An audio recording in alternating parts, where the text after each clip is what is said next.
something to tell. What do you want to tell? That I just know someone that really hates Disney. That's all I'm going to say. Anyway, good afternoon, How can you folks. not hate Disney? Welcome to Smudcast number 407, the white trash trope and its real hidden agenda. In case you don't know, this is by The Take, and if you don't know The Take, there are two ladies who are intersectional feminists, and all of their takes are absolutely atrocious. We try our best to listen to them, but it's... Oh, this shit, I remember. Yeah, this crazy duo. With the big reveal that they sound like they're in their 20s, but they're actually like 40. Yeah, I don't know how old they are. I don't care. Their age is irrelevant. It's their ridiculous opinions and how they come to their conclusions. And I can guess, just by seeing the white trash trope, where her mind is going to go because of Hollywood's influence on her brain and the pattern. Are they white? Whatever pattern she's going to deduce from that is like, okay, here we go. Let me guess. Is it about racism? It has white in the title. I'm going to assume racism. It's not going to be a hard deduction, but it's going to be white supremacy or the patriarchy, who are also white, or black man is on the backs, or the white man is on the backs of the black man, or something like that. It's going to be one of those three. I don't know which. Anyway, let's get with the stats here. This came out this year in September, so just last week, in fact. It has almost 200,000 views, and it's got almost 10,000 upvotes and almost 500 downvotes. So obviously, the people who like The Take love this shit. And if you read some of the comments, you'll know how crazy all these people are. Yeah, it's probably no one watching this but people who like it, because no one else will bother with it. So an echo chamber. Yeah, it's why these things have positive ratios. Yeah, it's fun times in the world of The Take, or intersectional feminism, where everything is white supremacist. Everything is the fault of men. Masculine, patriarchal, chauvinistic, women-hating humans who happen to be male and white and privileged. And probably cis. And yeah, straight. You have to say cis white. Yeah, there's no other definition of male to the cis white straight male patriarchy. Yeah.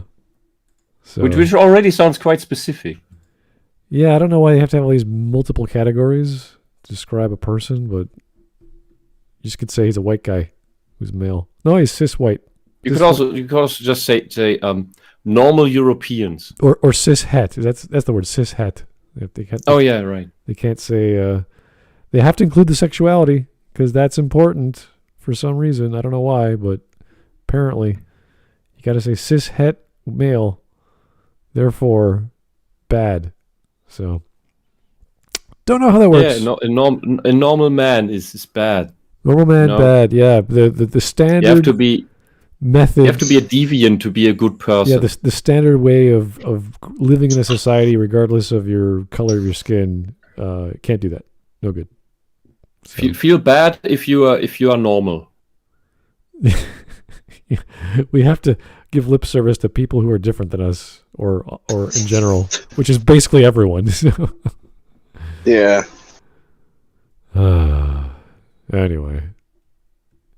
White trash. I really don't want to do this. Neither do I, but it's gonna be fun until it's not. I can try. I'm not getting paid enough for this. You're getting paid? No. We don't care. I don't really care if I get paid or not. This is not like this is all donations anyway. So. Someone had to make the joke. Yeah. You're welcome. Oh, it's more about damages, you know. Yeah. How much crap can you take before you go, I can't take this anymore? Okay. 19 minutes. Holy jeez. What did they do? Am I even eligible for damages if I do this voluntarily? Well, your government might have something to say about that. I don't know how progressive they are, but it's possible. If you listen to some they virtue signal a lot about being all for social security and the disabled. But if you actually are, they rather want you dead. It's a nice bunch of guys. Okay. Anyway, 19 minutes. We'll probably not get this done today, depending how crazy it is. And it is going to be crazy. So I just don't know how much. But we will see. Let's go. But you're a generation from poor white trash, are you, Agent Starling? What comes to mind What? when we think of a character on screen as being quote-unquote white trash? The stereotypical portrayal is poor, rural, unrefined, uneducated, and often racist. A cardboard villain or Oh, you mean the counterpart to urban black urban black people? I don't know exactly. Usually it refers to... with gangs and having no fathers and be living a life of crime and drugs. Yeah, I'm trying to remember when it was originally used. I was assuming it was H.L. Mencken, but that was like 100 years ago. So nowadays that term has evolved and changed. So I'm assuming now they just refer to anyone who's an American in the South, lives in the suburbs or the rural America, and has a very limited view of life, is non-educated. It could be a farmer, that sort of idea. I'm assuming. I could be wrong. I'm just trying to reach out and figure this out. So Hollywood has presented this many ways, but that's Hollywood. They have their own agenda, and that's fine. I don't mind. No, it's not. No, I don't care. Anyone can make any movie and story they like. Does not. Oh yeah, bother. that's okay. That's okay. Yeah. But if it's only ever propaganda into one side that makes people that's supposed to make a certain type of people hate themselves, Well, or make a certain types of people hate a certain type of people, that's not so cool. oh, I'm not saying that's good, but some of these pieces are period pieces, so you want to have an accurate, reasonably accurate understanding of the times. People weren't educated back then as much as they are now, for obvious reasons. So it's like, okay, go for it. I think we're talking about different things right now. I'm sorry. Okay, but I'm going to the original I'm fine definition. I'm fine with period pieces. Yeah, exactly. But I'm not fine with Hollywood making what it wants when it only turns out to be propaganda that is supposed to make people hate one certain kinds of people. Yes, that's a totally different issue. But a lot of these films, she just threw like 8 or 9 films on the screen at us, and I haven't. And The Simpsons. Yeah, I haven't even seen half of these, so I don't even know what the big issue was. But I'm sure there's all kinds of characters in all these films that are white, not as educated, sitting on their porch drinking beer or whatever.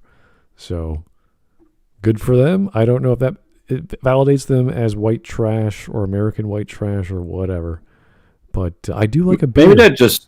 Maybe they're just jealous that these people have porches and beer and can sit in nature in fresh air with sunlight around, no smog, some trees around, maybe a lake or a river, and just chill with a beer. And have a Samuel When are Adams. you supposed to do that in the middle of a metropolis? Well, you can try. You don't even have a porch. You could do that on the veranda or the balcony, I guess.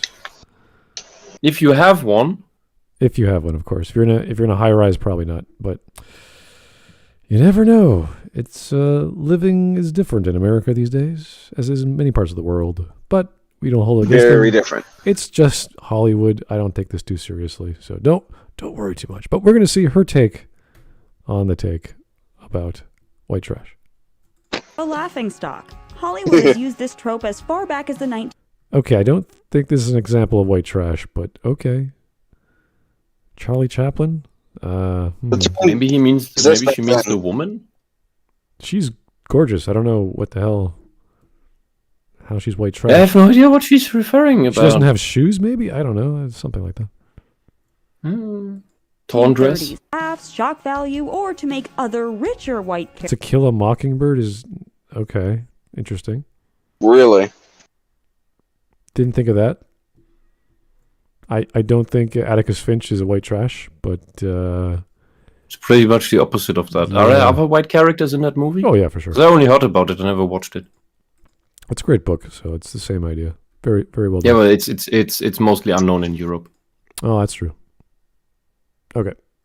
Characters look overwhelmingly failing to honestly represent individuals of a lower socioeconomic class. So-called white trash characters have rarely been granted the nuance or humanity of their higher class co-stars and are often blamed as scapegoats for the bolstering I of don't white understand what she's saying. Yeah, she's talking about two classes of white people, the white trash and those who are above them. So it's used to make the hero character look better. Or like, I'm assuming Atticus Finch look better because there's evil white men in that story.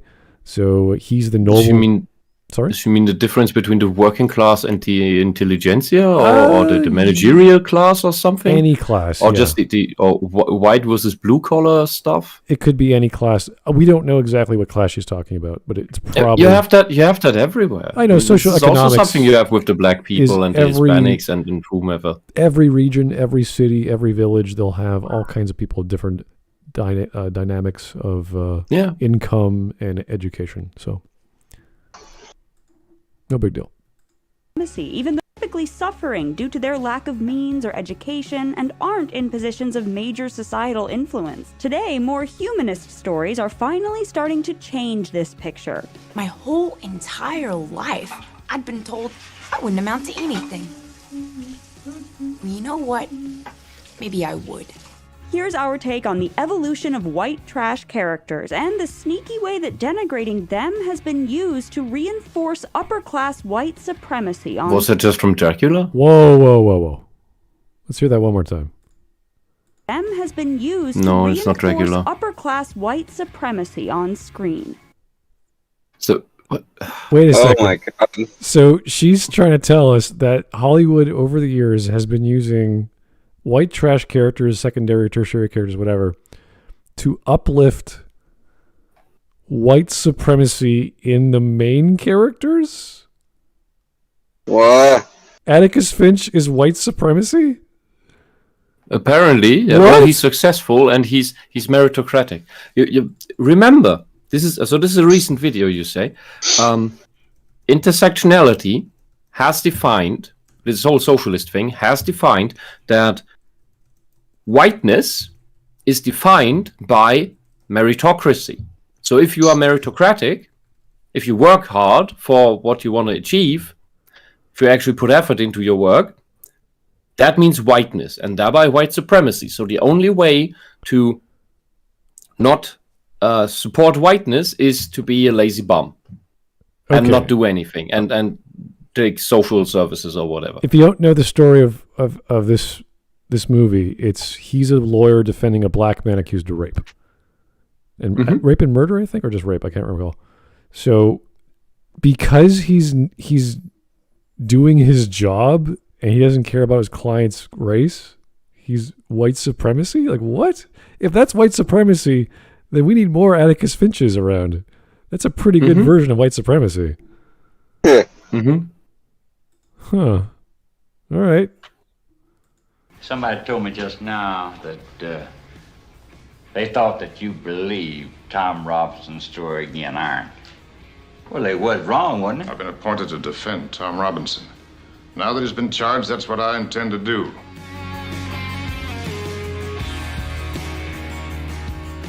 If you're new The here, insidious be sure to agenda of white subscribe trash. and click the bell to Really? get notified So about all our okay, new videos. stop. Where's the button? Thank you. I got it. So white trash, this trope thingy, has for almost 100 years had an agenda. That has a hidden agenda.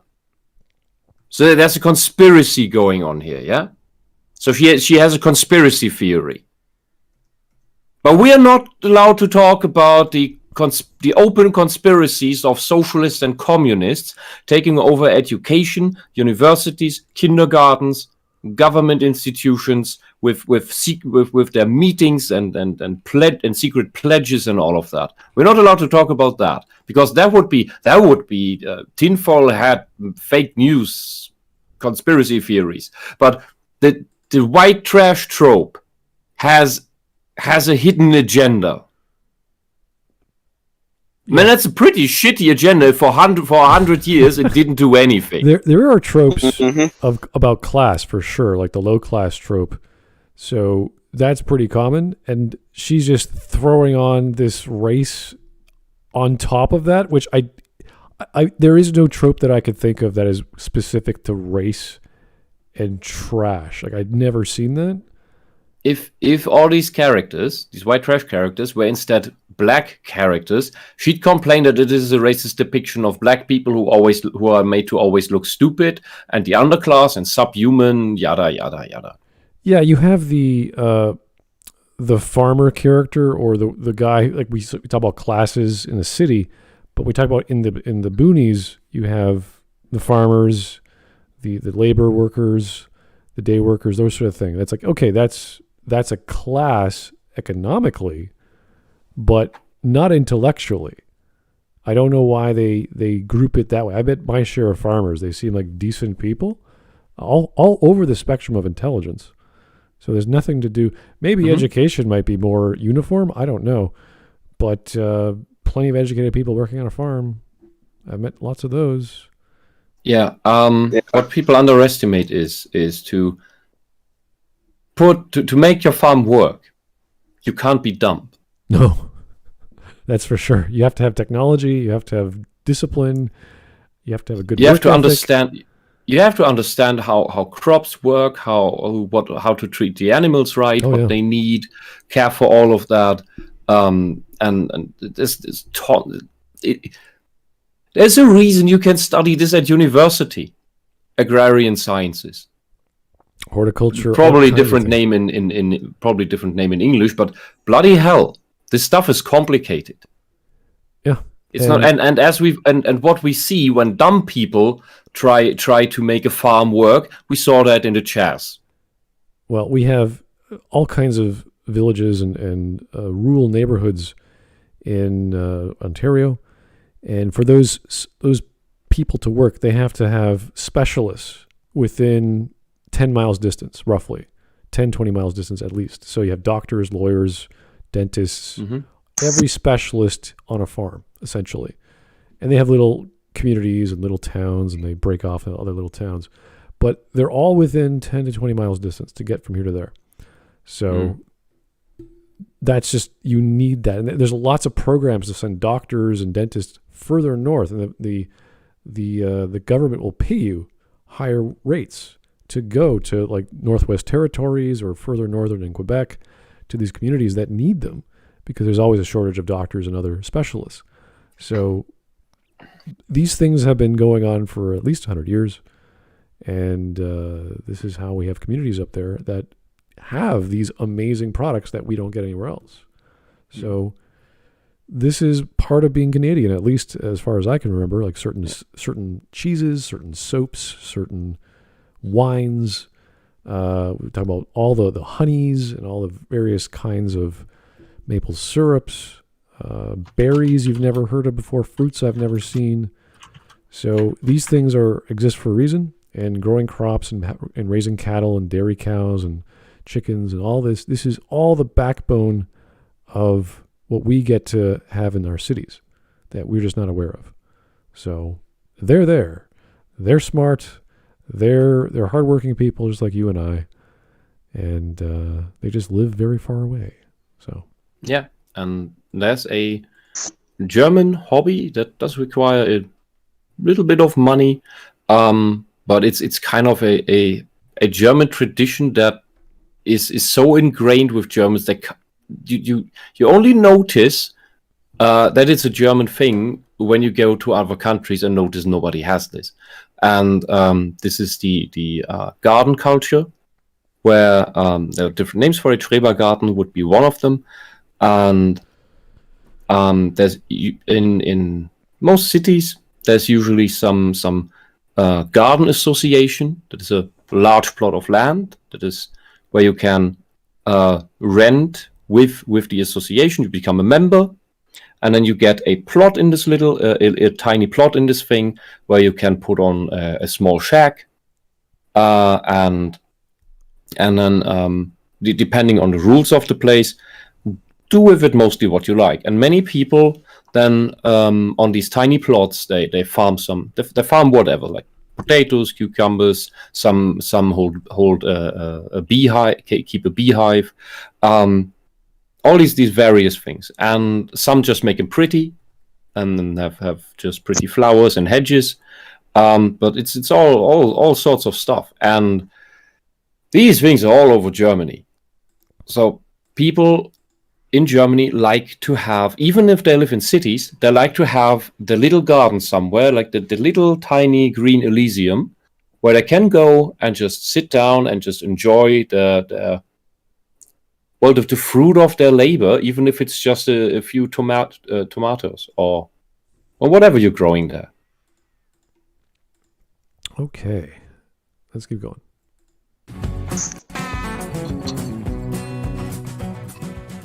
The phrase white trash originated in the 1800s around Baltimore, created by African Americans as slang to describe Irish immigrants and other poor Whoa! Okay, so it's a racist slur, especially against the Irish. Yeah. Are we uncovering the secret, real reason why all the gingers are replaced by black people? Or sometimes black people with ginger hair. What? Oh, God. You never seen that before? No. Really? What are you talking about? I think I've seen it once. Titans? No? I think. I think you're talking weird artistic exceptions. It's just, what happens with cartoon characters nowadays. They all diverse, all minorities. Just slam them together. Yeah. But I didn't know the black people had a specific disgust or hate towards the Irish. Yeah, I know. That's weird. If I remember correctly, let it be reminded that I think Steve Rogers was born to Irish immigrants. Oh. That too. Okay. Huh. skilled white workers looking for employment in America post-revolution. The expression picked up popularity in the South as a way for upper-class Southerners to categorize poor white Southerners who often suffered from various physical and social challenges like emaciation, discolored skin, or alcohol addiction as a result of their poverty. In 1853, white trash was mentioned for the first time in pop culture in a chapter of Harriet Beecher Stowe's A Key to Uncle Tom's Cabin entitled Poor White Trash. Stowe believed the emergence of white trash in the U.S. was a result of slavery, which created a poor white population as degraded and brutal as ever existed in any of the most crowded districts of Europe. God damn you, I thought you knowed something. I did as instructed. If there's something wrong, it's wrong with the instruction. You goddamn black bastard.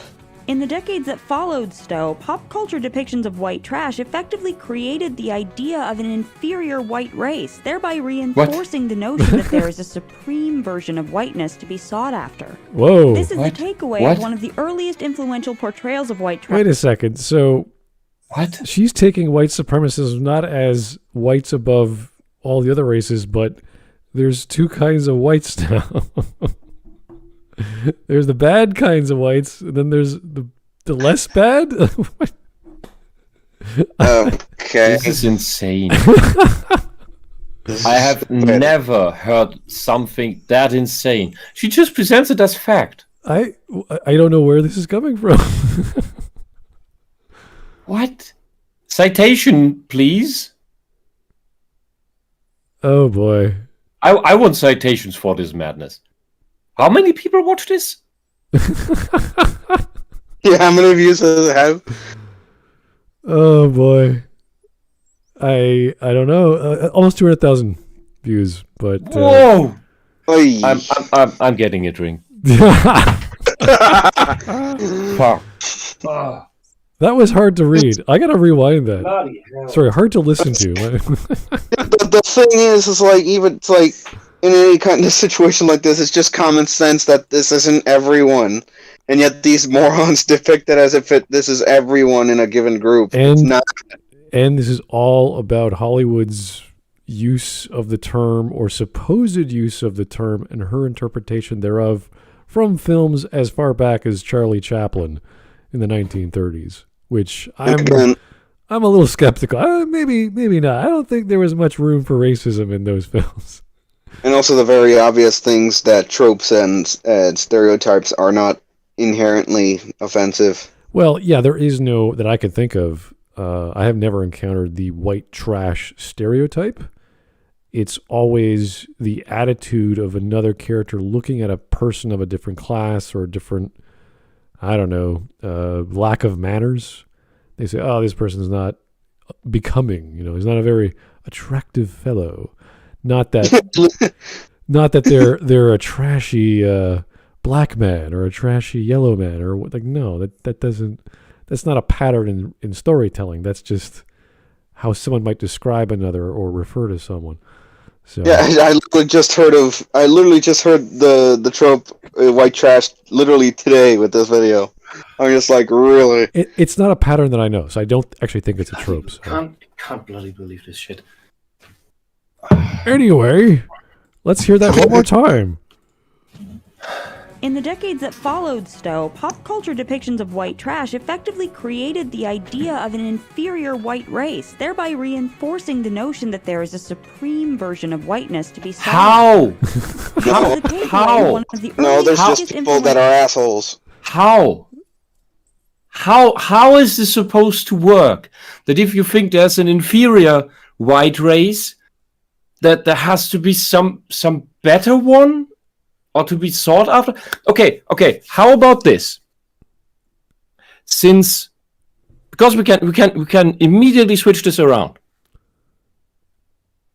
You intersectional feminist, socialist, quasi-Nazis keep telling us that all this white supremacy and whatever else, the Western world, sees black people as subhuman and an inferior race. Why does that not create a need to seek after an improved and better black race? Why does that not happen?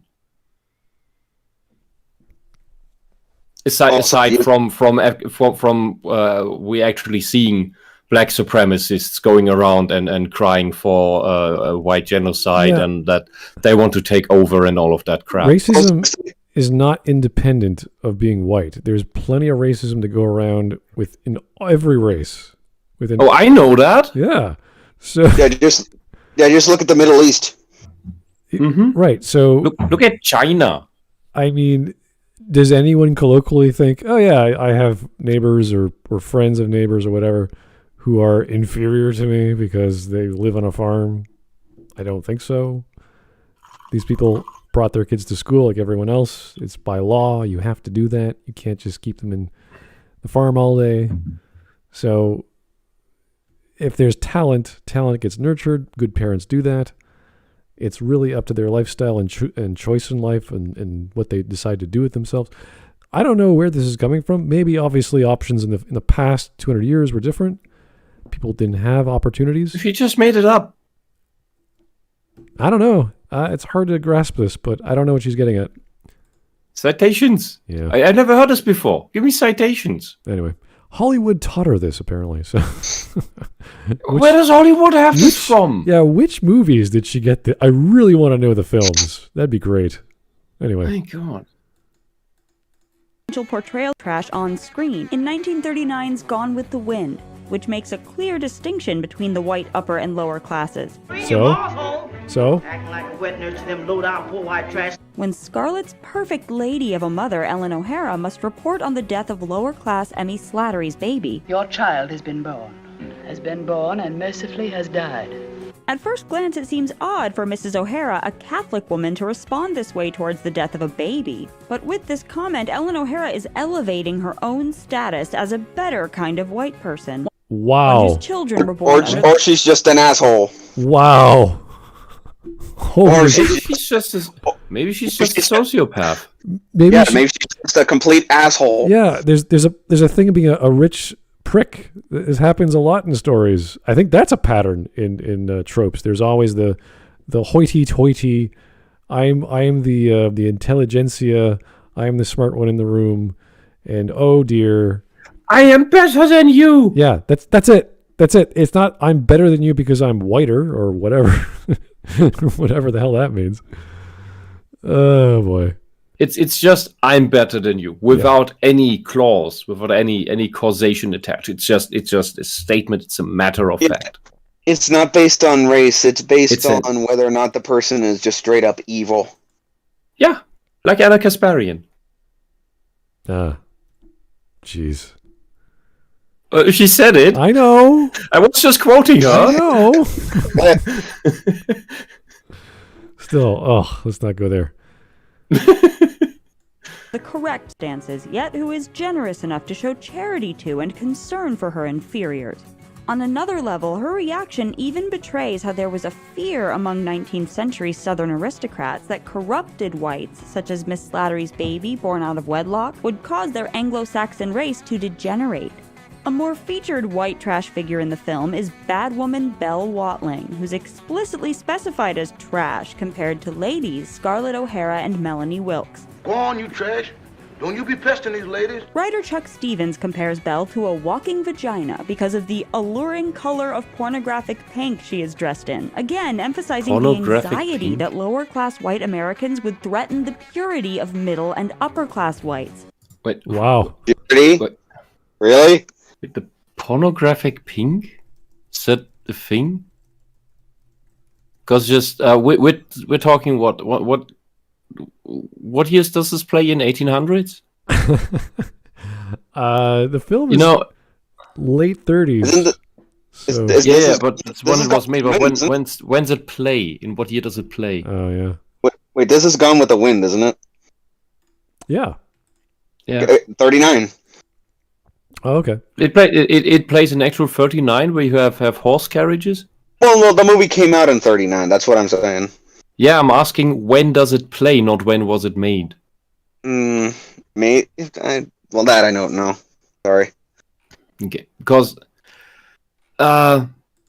the color flip, for example, between boys and girls with pink versus blue, that happened around the beginning of the last century. And that is because boys were valued higher, and red pigments, so red colors for clothes, were the most expensive. So the boys were dressed, or anyone who's most important to you in your family gets dressed in the most important, most expensive colors, which happened to be pink. Had it been something else, that's what they would have been dressed in. Yeah. So this woman wearing all these red colors and pink colors, this indicates that she is filthy rich. Now, there is a term in film, I could be wrong, called pink films, which deal with or have content about nudity or perhaps sex. That could be a reference, but I'm not sure. I've never actually seen that written, but apparently that person, so let me just rewind that just to see who said that. I want to know. Yeah, Drunk Mumble said the story plays in 1861. Yeah, it's pretty old. Chuck Stevens compares Belle to a walking vagina because Huck Stevens. Wait. Of the alluring color of pornographic pink she is dressed in, again emphasizing the anxiety that lower class white. Okay, so this is not actually in the story or in the book or the movie. This is just her interpretation that someone else used this term. Someone's interpretation. Yeah, it's not actually in the text. Okay, that makes more sense. I really could not see someone writing Gone with the Wind and using the term pornographic. There's no way. It's a really, like, this is a movie that people watch at Christmas time, like Catholics watch, because they love it so much. Yeah. So I don't know about that. Anyway. Yeah, but somehow calls it an anxiety now. Oh. Dressed in pink causes anxiety. Yeah, but the porno pink. Porno pink. Hey, I shortened it. Okay. Moving on. Would threat purity of middle and upper class whites.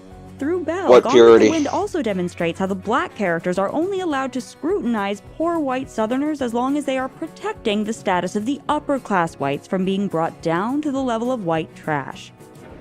Who that? I ain't never seen hair that color before in my life. With the radical changes brought by the Civil War, the distance between Belle and aristocratic Scarlet is suddenly less great, and Scarlet fears having fallen to the same level as her former inferior when Belle becomes Scarlet's sexual and romantic rival for Rhett Butler. R.B. And she's driving away in Rhett Butler's carriage. Oh, if I just wasn't a lady, what wouldn't I tell that varmint? Yet, while Belle's good qualities as a person paint her as sympathetic, both the story and Rhett implicitly view Scarlet as innately superior to Belle. Even Belle herself respects the social hierarchy, which regards her as unworthy of consorting with ladies like Scarlet. And so she's a nice person, you're saying? I find it strange that she has manners. She assumes or implies, or both at the same time somehow, that no other ethnicity on the planet makes these distinctions between upper and lower class, between aristocracy and or the high society and the plebs. Anywhere in history, anywhere on the planet.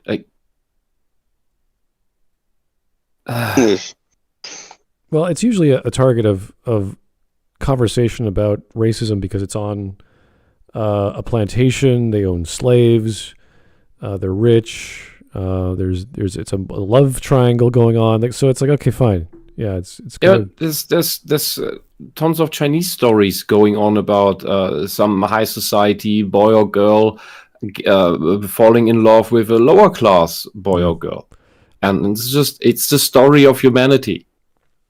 Right. One of the stories of humanity. And because it's an American remade during the Civil War or the Battle of I can't remember what the hell the war is going on. There's a pivotal war, and you saw some explosions there. So it's like during those events. So there's a lot of strife and crazy times happening. So it's very exciting. This is what you get when you have melodrama, war, love, lust, aristocracy, slaves. Just throw as many ideas as you can at the screen, and you get a fun little flick, which is timeless now. So it's so well done. But they own slaves, and they're rich, and they're women. Like, oh my god, they're racist. Yeah, it's just showing you how the times were. And this is what I like more about older movies. They even if they don't get everything accurate, like it's pretty hard to do, they at least depict the times in a believably realistic fashion. And not what you see today, where now if today they make a timepiece, it looks like they can't help but shove their ideological morals into them. And it's not just present day morals, it's just ideological morals, because not everyone has them. It's just that minority of people that mostly run Hollywood have these morals. Alrighty. Let you go. Melanie. You ever see me on the street, you don't have to speak to me. That wouldn't be fitting. In the 1960 novel and 1962... Oh, we're just jumping. All right, that's fine. It's the next example. Yeah, forget the actual story and plot line and tragedy of the film. No, just go to the next story. That's okay. No, that messes with the narrative. Come on. Yeah. Forget the lessons learned, the theme. He's black guy on trial for rape. Okay. Didn't they do this last time where they just showed random scenes and random black people or something, and with no context, just to illustrate, to have pictures fitting the whatever they say without context? They and many others do that, yeah. So we've seen a few of that just past week, actually.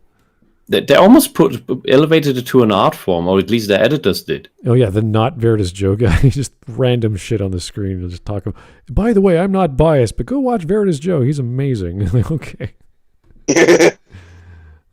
Fantastic. Bird, educated and articulate attorney Atticus Finch defends innocent black man Tom Robinson against the false accusations of the white trash Yules. Through Scout's educated, thoughtful perspective, we learn of her father's failure to bring the other white citizens of their Alabama town up to his level of aspirational whiteness. There's a lot of ugly things. What? Aspirational whiteness? No, he's a lawyer. He's trying to explain the facts of the case. What is she talking about? I think I need subtitles. This is some retardation interpretation of the classic To Kill a Mockingbird. What? The aspirations of whiteness. What the fuck? He couldn't bring up the white trash to his aspirations of white. What the fuck? What are aspirations of whiteness? Oh my god! Can you please define that? How about I'm just a lawyer defending a man who's innocent? Is that easier? Yeah. The story is about going against racist prejudice and just doing the work of justice as it is supposed to be with a blindfold. To only look at the accusations, the evidence, and the deed, and not who or what the person looks like on the outside. Okay. My God. This is amazing, yeah. Okay, let's go. This world, son. I wish I could keep them all away from you. That's never possible.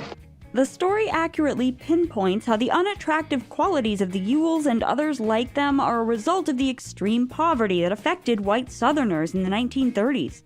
We as poor as the Cunninghams? No, not exactly. Cunninghams are country folks, farmers. Crash hit them the hardest. But it's also worth bringing a level of... Did you see that giant house?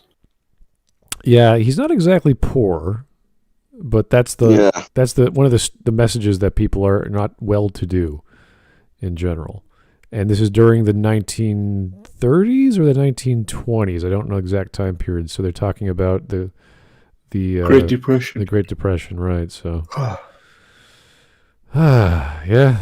That's I think it was it must have been the 40s this was filmed. I can't recall. Probably, yeah. Of skepticism to the story's portrayal of Atticus Finch as the white savior-esque hero of this situation. Harper Lee... Sure? I mean... Who was supposed to do this? I don't think there were a lot of black lawyers around. Yeah, I mean, it doesn't really matter. Like, he's appointed by the state to defend the man. It's like, he's not a savior. He's doing his job, and he actually believes in the law. And that's what lawyers do. I mean, it's... Yeah. They're supposed to have standards and beliefs in the system. That's why they're there. So what makes him a hero is that he holds true to the principles of what he's supposed to do, the venerable principles of a just system of justice. Right. So he is, despite the community saying, "Hey, you should do this and that's," like, no, I'm going to do my job. I'm going to follow the law and follow the evidence. That's his job to do.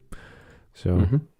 Pretty basic stuff. Not a complicated story, but it's dramatic because you have all these people wanting to lynch this guy when he's innocent, which is pretty common in most stories of Law and Order. His father, Amasa Coleman Lee, whom Atticus Finch is based on, honored Confederate veterans, supported the prosecution of the Scottsboro Boys, and even opposed a federal anti-lynching law. While it's easy to watch To Kill a Mockingbird and place all the blame for the story's outcome on the white trash character's detestable racism and ignorance, if that's all the viewers take away from the story, a sneakier, subtler representation of white supremacy is left unscrutinized. Really? Jean Louise, stand up.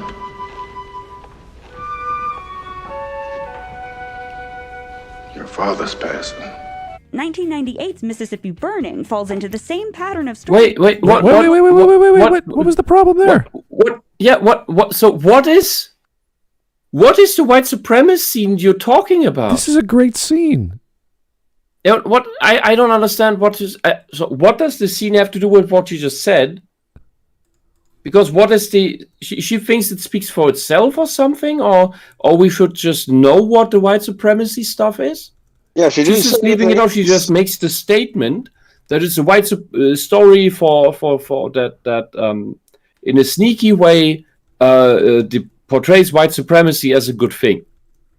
But how? Tell me how. In this regard, You insane woman. In this regard, the people respect the lawyer for doing his job and having principles, and they want the little girl to stand up and say, "Look who's there. That's your dad. Stand up, goddammit. He just did an amazing thing." Yeah. And these black people, they will be glad that there is someone actually upholding justice and not just doing the standard racist thing, like, oh, you're the black guys, or you're guilty because of your race, because that's just scapegoating, racist scapegoating. And this movie, the story is about someone ignoring that. And how is that white supremacy? What the fuck? Yeah. This is respecting the guy doing his job because they know better. Yeah, and you could do the same story, and I'm pretty sure it's been done, at least in some cartoons or something, where it just happens the other way around. Someone gets to some tribe in Africa, and the white tourist guy is accused of having done something bad, and then comes out that wasn't actually the case. I'm pretty sure that story's been done somewhere. And if it's been done in Star Trek, I don't fucking care. But the core of the story is the same. All right. Well, we're 7 minutes in. We're almost half done. Jeez. Anyway, jumping on to the next movie, just like that. We stand up.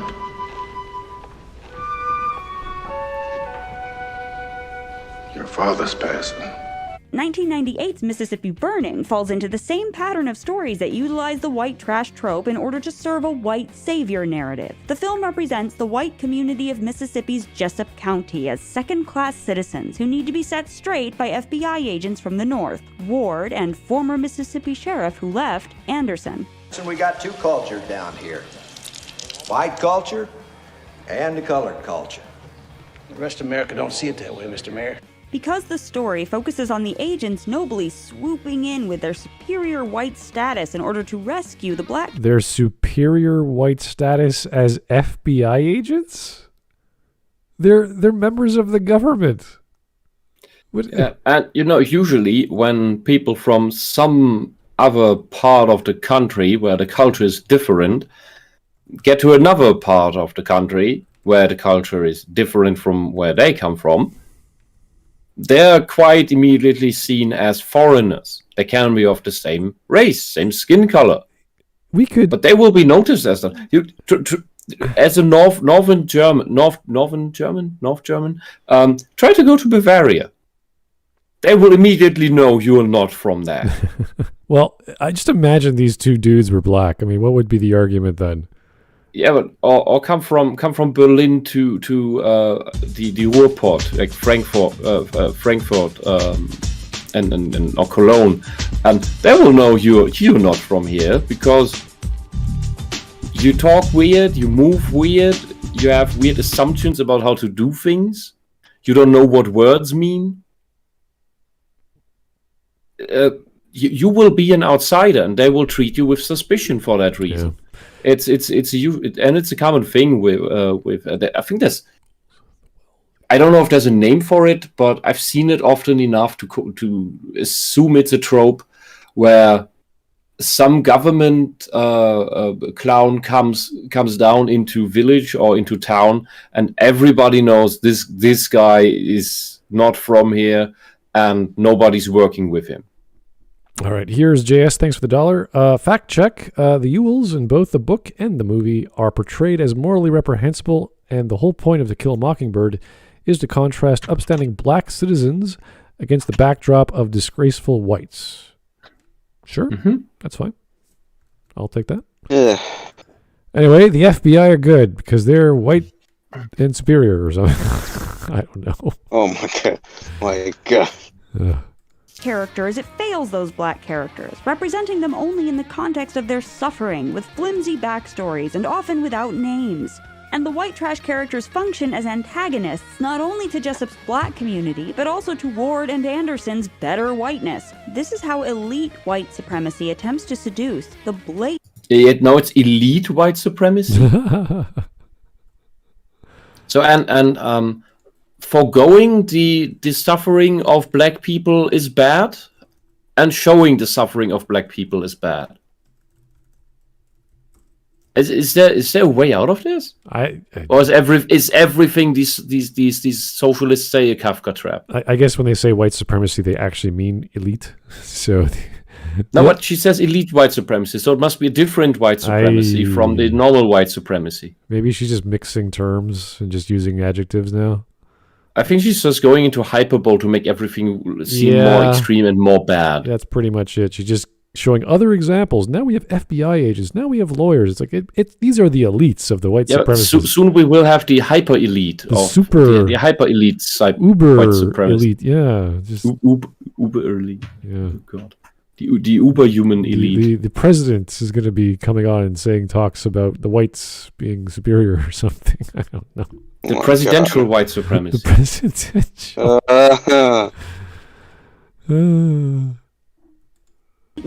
Of white trash characters masks and excuses any ways in which upper and middle class whites might be sneakily racist, while white viewers are invited. What? Sneakily racist? They're not just racist. No one knows but they're sneakily putting those racism words in there. Okay. You know, I rather listen to Alex Jones. At least he's funny with his conspiracy he's pretty stuff. Funny. That's true. This is just conspiracy and propaganda stuff. These people try to make you see things that aren't there in order to rile you up, in order to create race tensions and race hatred. And why two middle-aged white women are doing this is just beyond me. Okay. Identify admirable agents of a heroic whiteness. It's common for people. A heroic whiteness. Elite heroic whiteness. I am getting tired. This is like everything. Super elite heroic whiteness. Everything can be described as whiteness. It's heroic. It's elite. It's supremacist. It's all these things. It's like, what the fuck? And what is with these two's white savior complex, where they try to be the virtuous white saviors in through telling everyone the dangers of white supremacy. Technically, they're fulfilling their own trope that they're trying to warn about. Yeah. Anyway, let's see how many times you use the word white in a minute. I can't drink that much. Yeah, I know. I wish I had a drink. Period pieces for cartoonishly racist characters in a past era, thus allowing viewers to feel that they are not part of the problem, as there is no way that they're that racist. You'd kill Frank? Is that what you're saying? I wouldn't give it no more thought than wringing a cat's neck. Oh God, and there ain't a Rooker. court in Mississippi that'd convict me for it. By excluding subtler and systemic forms of racism that are still common today, these films fail to challenge white viewers to become more aware of how they are perpetuating racism and actively or passively upholding white supremacy in their own lives. Again, citation needed. Number one, that. Secondly, these women are never giving a concrete example of what's actually going on. So I think they assume nobody's watched any single one of these movies. Yeah, I certainly haven't seen them all. And through her telling, she hopes that we will just interpret the scenes the way she is telling us to. Yeah, she showed the help there, which she covered in we covered one of her videos about. She talked about the help a lot. That was a few months back. So I don't know why that was the white savior trope again. So why this jumped into white supremacy, I don't know. She never mentioned it then. So apparently we missed that part of her interpretation at that point in time. And now the girl who wants to write a book about her, the black people who were maids, she was actually being a white supremacist. She was looking down at the black people. So. Yeah, and as Georgius Rex points out in the chat correctly, the audience doesn't usually sympathize with the elites either. Yeah, I know. Doesn't matter if they're good or bad. Mm-hmm. Anyway. Thus, white trash characters have been utilized time and time again on screen to... My Fair Lady Is white trash really in Great Britain or whatever that takes place? No. She's the white elite that depicts white supremacy. Oh. What are white people supposed to be in film? You can't be working class? Because the trash is... She's showing working class people, not just unemployed, drunken bums. What? And you can't be sophisticated in any way either. Yeah, if you guys don't know the story of My Fair Lady, it's a book, it's a stage production, it's a movie, and it's mostly well known for the movie. It's a story about a professor who thinks he can take any woman off the street and turn her into a lady, and it's a musical and all this other stuff. So very entertaining. It works very well as a stage production, a little different in a movie, but it's lots of great lines, lots of great scenes of comedy, and a little bit of nuanced romance, which I really appreciate because the story is not about romance, but it ends up resulting in that conclusion, whether they like it or not. It's one of those wonderful elements of human relationships. You can't help yourself. So isn't it kind of like a modern fairy tale? It is like a modern fairy. It's one of those Cinderella stories, yeah. So like the movie with Eddie Murphy where he becomes a banker. They pull Eddie Murphy off the street and swap him with someone else, or with some Wall Street guy. Yeah. That's a great film. We can make him into a sophisticated rich guy. It's a bet about what was it, $5? No thanks. I'm good. I'm fine with Pretty Woman. Oh, yeah. That one's good too. Anyway, that one's really good, and it shocked me to find out that one was actually made by Disney. Yeah. All right. Elevate the status and dignity of higher class white people, while the black characters in these stories are reduced to pawns to be saved and protected, all ultimately in service of affirming the value of that refined whiteness. Okay, what's wrong with having weak characters and strong characters protect the weak characters? Who cares what race they are? Is that not what a period piece represents sometimes? It takes a while for people to elevate themselves. And as we've seen, like in To Kill a Mockingbird, the older black man, well dressed, who tells the girl to stand up. That is an honorable individual. That's a good black character. He has a spine. He's standing up for himself. He has dignity, and he's telling the kid, have some dignity too. Yeah, and I have nothing wrong with... And be proud of your dad. That's a great depiction of someone. Yeah, there's nothing wrong with having historical period pieces that are accurate and tell a tale and are entertaining and have an ethic here and there. Like, why not? Yeah, my question is, what does she want? What is the type of black and or white depiction in movies that she wants? What are the black characters that she wants to see? What are they supposed to do? How are they supposed to start? How are they supposed to end in the story? Because if you have one self-uplifting black people, I don't think socialists want that, because then they would stop being, according to the new socialist race theory, they would stop being black. They would have internalized whiteness by being meritocratic. Yeah, they're working hard for themselves. They're probably going to show become Oreos and Uncle Toms. They're probably going to show leave the plantation. The scenes in Mad Men where they try and hire a black secretary, and the one racist guy who's old, and he's not actually racist. He's just sort of like concerned about racism. It's kind of a funny character. He always takes his shoes off because the carpets in his office are new. He likes carpet. Anyway. Who knows what they're going to do with Mad Men? Or they'll just jump to another shot because we need Don Draper drinking something to show he's a white guy. I don't know. What the hell? In light of this, a key part of what made Mad Men fascinating from 2007 on was that it was really an interrogation of elite whiteness. No, it wasn't, you retard. What are you talking about? It's a marketing firm.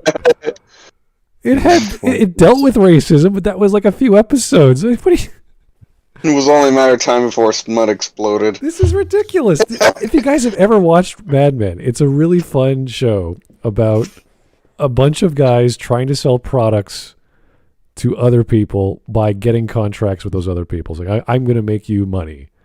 And I want this firm, I want this account, yada, yada, yada. And it's during the 60s, or was it the 50s? The 50s, I think it was, through the 50s and 60s. So it went right through.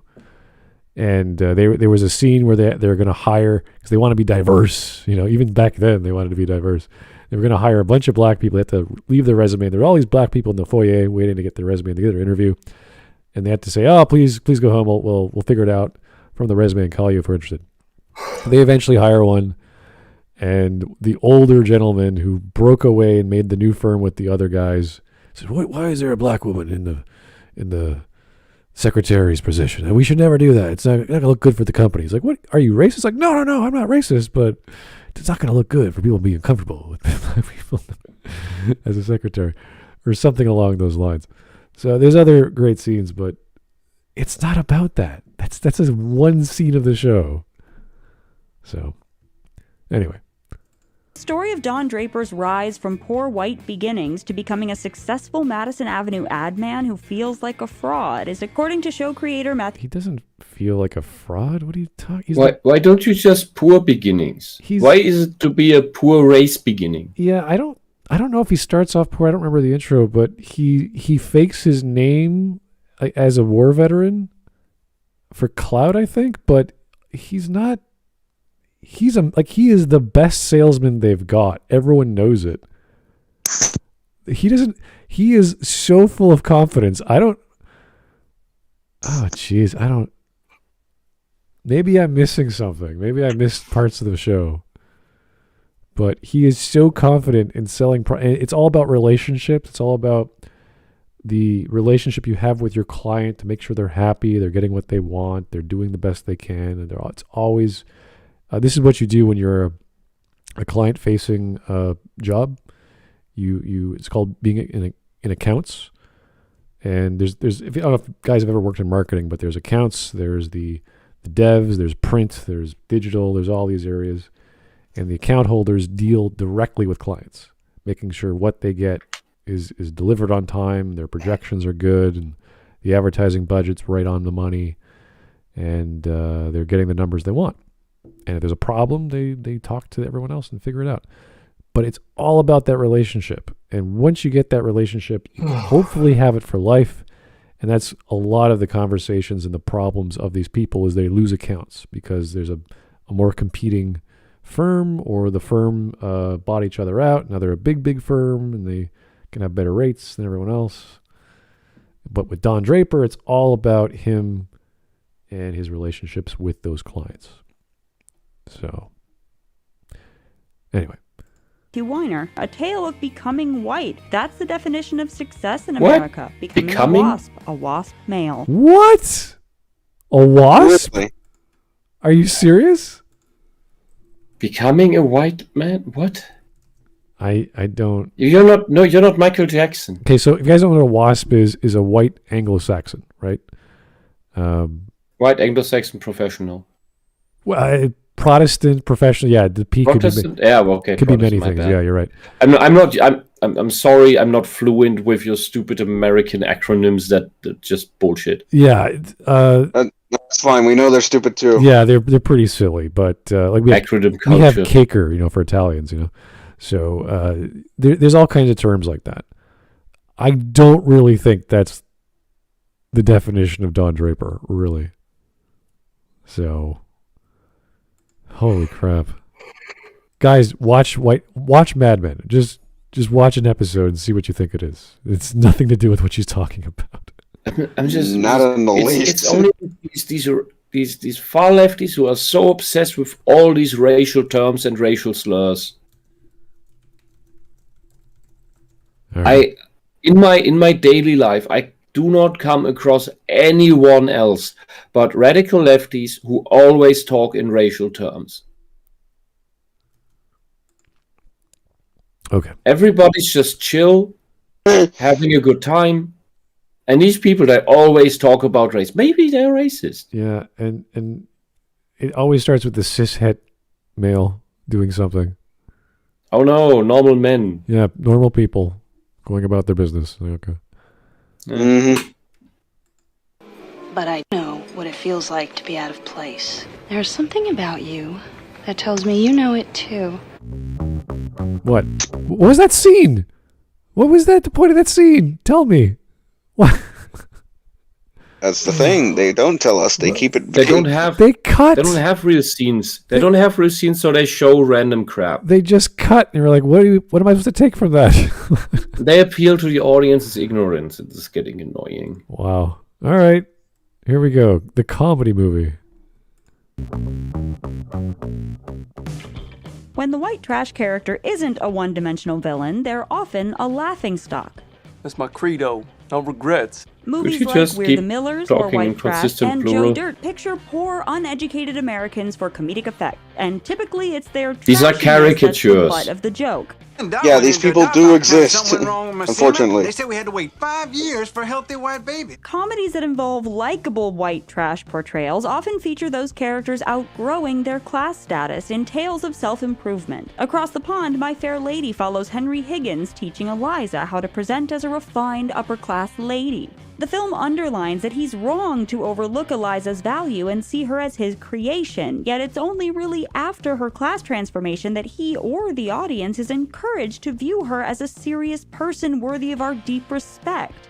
You not only danced with a prince last night, you behaved like a princess. Thus, while outside of the context of racism and the southern United States, ultimately the dynamic is again demonstrating an elite whiteness to be sought after.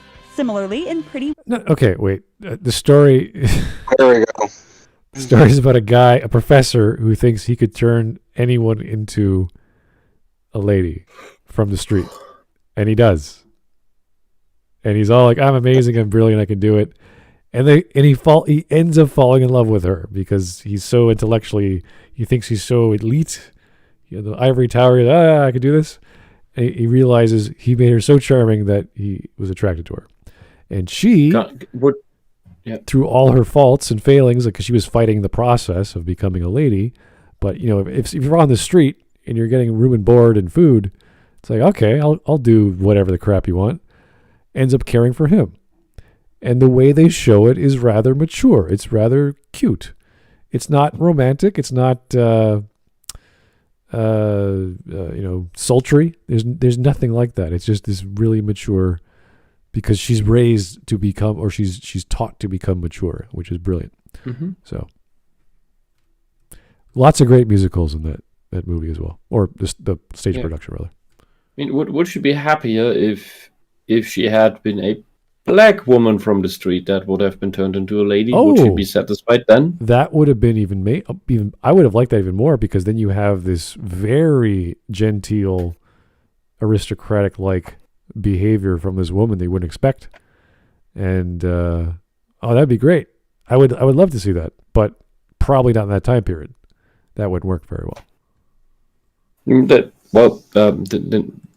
Well, nowadays they turn random European royalty into black people, so what's the difference now? Nothing makes sense anymore. Well, if you're going to do a musical comedy sort of style thing, you got to play it for the scene, or play it for the timepiece. So you want to be accurate. Like, obviously, if it's contemporary. So yeah, if you make something good, yeah. Yeah. Anyway. I'm sorry, I'm getting. I think the whiskey is making me sleepy. I think the whiskey will put you to sleep. Yes. That's how it goes. I didn't have any from Manus. Months? It tastes really good. It goes down like oil. What are you drinking? What's the brand you got? It's a Chivas Regal. Oh, Chivas. Chivas. I don't know how to pronounce that. That is like the second or third most popular whiskey in the world, my friend. So it's also it's one that's actually drinkable instead of this other trash I have. Yeah, it's a 12-year-old. Oh, that's good. That's good. I haven't had Chivas in a long time, but good stuff. Good quality stuff. Something with actual taste, because I couldn't take the Jameson anymore. It's just well, no, those are two different things. Nothing. The teachers taste like crap. You're talking about the standard Jameson, right? Yeah. Okay, that's Irish whiskey. Chivas is blended Scotch. So yeah, it's a pretty good one. and the teachers tasted like not like good oil, more like rancid crude oil. Really? It was disgusting. You didn't like teachers, okay? It was like chafing off my gums. I still have a bottle. It's not bad. Christ. And I still have some leftovers from the Tullamore, but it was I don't know. Well, it was bad. Okay, I only remember it was bad. I don't remember how. Everyone has their own preferences. I love all kinds of whiskeys, but when you're talking about blended Scotch, I think 90% of the world's Scotch is actually blended. So when you find a single malt, it's very rare. It's usually expensive, but even Chivas is about the same price as a single malt. So yeah, it's worth it. It's up there. I just hope I can get my hands on a bottle of Ben Nevis again at some point. I don't know that one. That's a get a hold of a bottle. Okay. Do it. All Do right. it. Well, I gotta drink. I have so much booze and no one's drinking with me, so it's not the same. It's just... I'm sorry. There's a bit of an ocean between us. Yeah, I know. A bit. There's some other YouTubers in the US that I would like to share a drink. Yeah, I know. There's this whole ocean thing. I know. Anyway, let's talk about the white supremacy of Richard Gere and I don't know. Whatever he does in Pretty Woman that makes him a jerk. I have no idea. Yeah, I just mentioned this movie a moment ago. Yeah. It begins as a smart and special person, but her value can only be fully realized in her life and her story when her upscale client Edward Lewis falls in love with her and teaches her how to overcome her white trash branding. Until then, her perceived trashiness makes other characters see her presence as a threat to the prestige of their environment. Look, I got money to spend in here. I don't think we have anything for you. You're obviously in the wrong place. Please leave. Sometimes white trash comedy is about the humorous clash between a higher Dude. and lower class white person, baby mama, and Napoleon Dynamite is not about white trashiness. Damn, Not in the least. What is Friends? How did Friends get in here? What the hell? Because everybody's white, but the Jew. Wait a second. And the Italian and the Which one's the white trash character in Friends? They all have a really nice apartment. They all live and work together. The hippie woman. The hippie? What? How? What? I don't know. It's the closest thing I can think of. Phoebe is white trash because she has a guitar. Maybe Joey because he's a kid in some way. He's an actor. Mentally. He's a successful actor. What the hell? Big deal. An actor. Oh my God. Let's find out. Maybe it's one of the side characters. Let's find. Maybe it's that. Yeah. Okay. Yeah, we shall see. use surrogate or adoption process as a plot device to bring together an elite white woman and a lower class white woman. Wait. What was the Friends clip about then? Just to use the word friends? And now we're talking about a different show? Like, what the hell? Just because it's called Friends, therefore they used in their sentence they used a word, and there's a TV show of the same word, and they showed it on screen for about 2 seconds. What? It's very confusing. Oh my goodness. Yeah, I hope I never do that. I hope I never. Oh, it would be really great for 1 second of my video is to flash the Star Wars logo on the screen whenever I say Star Wars. That'd be great. Star Wars. If they kept the screen black, people might catch on to how much bullshit this is. I think the pictures are just there to distract the people from noticing stuff. Pretty ridiculous. As if we have this ADD or something, and oh my God, he said the word. There's the thing on the screen. Wow. Anyway. I think this is very insidious propaganda. Yeah, it's pretty stupid. It's not. Yeah, because it's not right in your face. It's tricky. Okay. Stick your gum under my coffee table? I don't know. At first, the white trash character is mocked and othered before the story's event. Mocked and othered. The white trash character is othered. Now, does anyone know what the hell that means? I don't. I knew the definition of that stupid term once. It's some sort of ostracization, bullying, like you're not part of the in-group stuff. You are not one of us. You're distanced. Yeah. Yeah. It's something in that direction. It's a strange... Which is also which is instantly the case by her saying, "Oh, she's white trash." Like you are othering her. Yeah, I've never. You are the one not giving her a chance by immediately calling her white trash. This is, I guess, another form of racism. I don't know.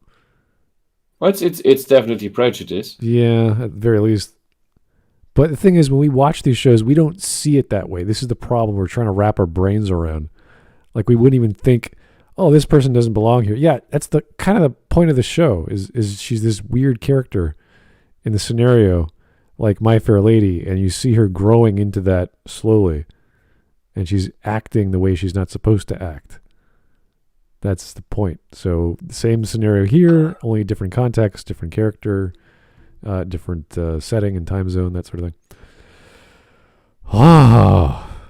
Othering, yeah. Okay.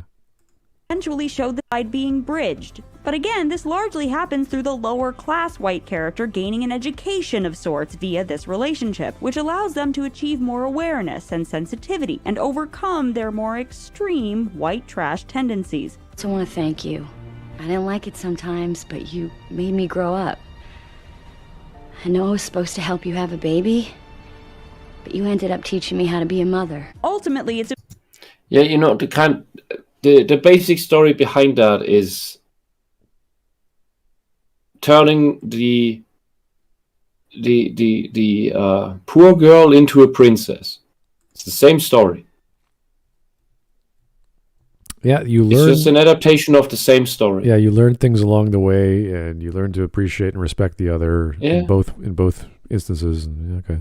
Yeah, and you can do that in both directions. You can also teach the lofty princess that is all high and mighty about what life is actually like down on Earth. You can have the sexes switched around. This is all nothing new. It exists in all cultures, as I said before. Technically, you could say the Aladdin story is that as well, in a way. Yep. Yeah, the idea of having the opportunity to do the thing you wanted to do, the girl you wanted to meet, having the courage to do so. It's kind of like alcohol, liquid courage to go talk to that person over there. I have magical powers. Well, literally a genie, but yeah, same idea. Oh, Tyler Preston is a good mentions a good thought there. It seems to me like she is complaining about characters maturing. And what I've noticed with the whole socialist agenda, that is an actual hidden agenda, is that they don't want people to grow up, don't want them to mature. They keep them in their place, because as long as people stay in their place and don't grow up, they won't rise up against the intended new rule of the socialists. That's a sad way of looking at it. I'm hoping it's just they're ignorant and they're interpreting things in a weird way.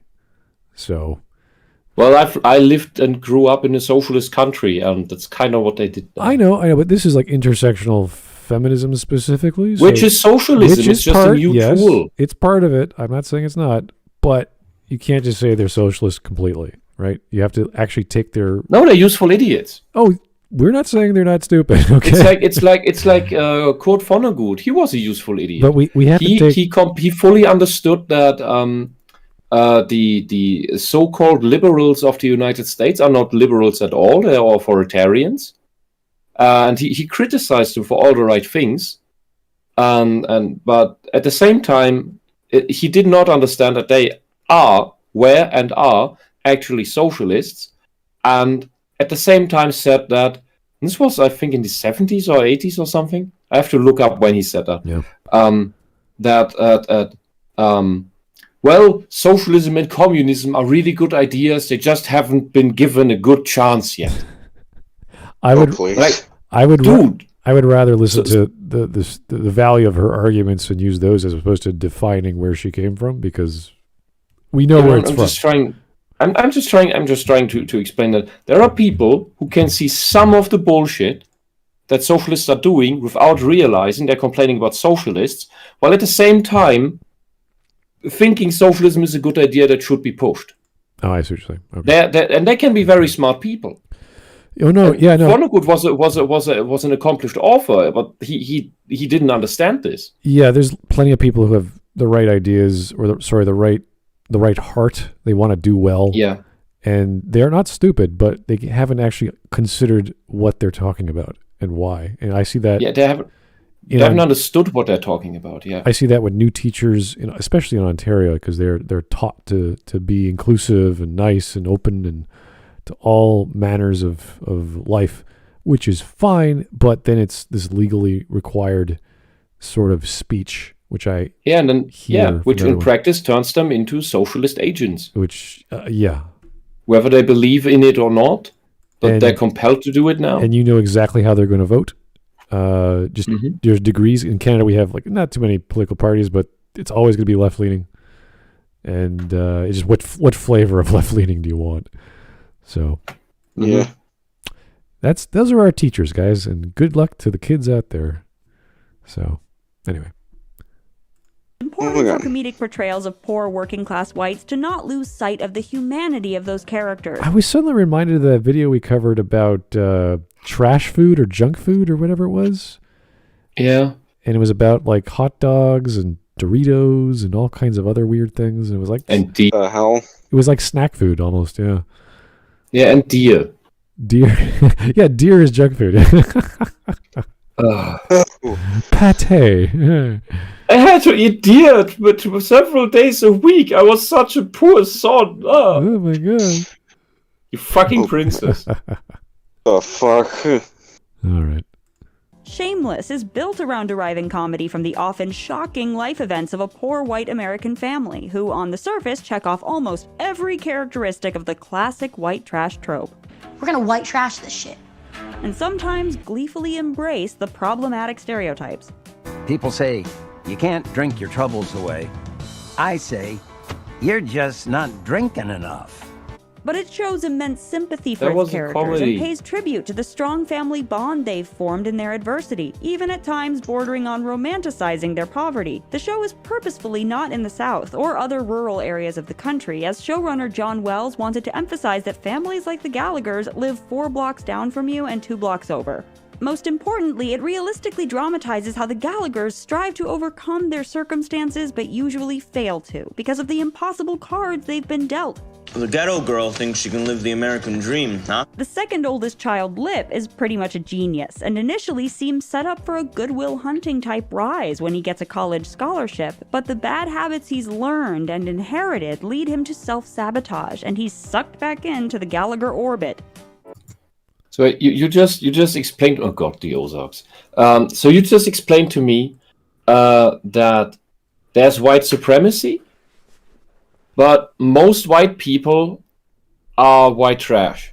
That are an inferior white race. This is a pretty weird show to try and elucidate or give us the idea that there's this 2 levels of whiteness. All you're showing is middle class family who has their own social problems that they can't advance very well. Yeah, from the stuff before, and in general, this is similar to how the Nazis portrayed the Jews.